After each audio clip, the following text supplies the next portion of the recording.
Okey guys, Assalamualaikum warahmatullahi taala wabarakatuh. Kita jumpa sekali teka-teki edisi raya. Kalau kita nak tahu, jom kita tanya siapa yang tak tahu.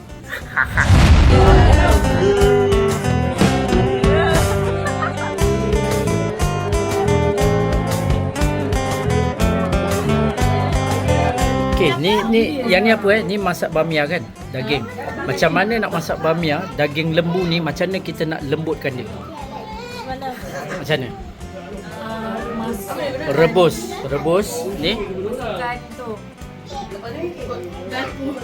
Gerapu, salah.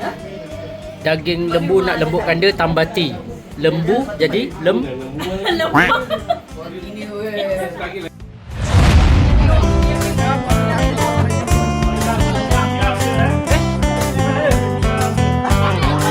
Ada banyak-banyak lauk raya, lauk apa yang huru hara?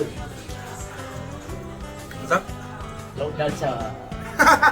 Dia sudah buat dalca and dia dah buat rojak kat di tempat. Dia balik.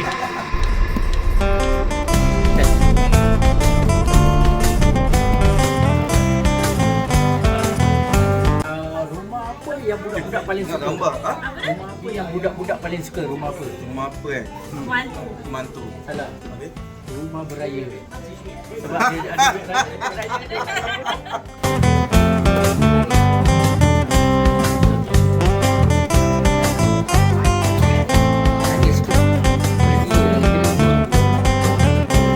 Okay, last.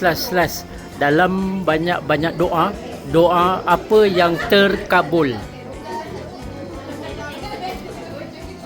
Tahu? Doa apa yang terkabul? Tak tahu Doa apa? Doa makan. Betul.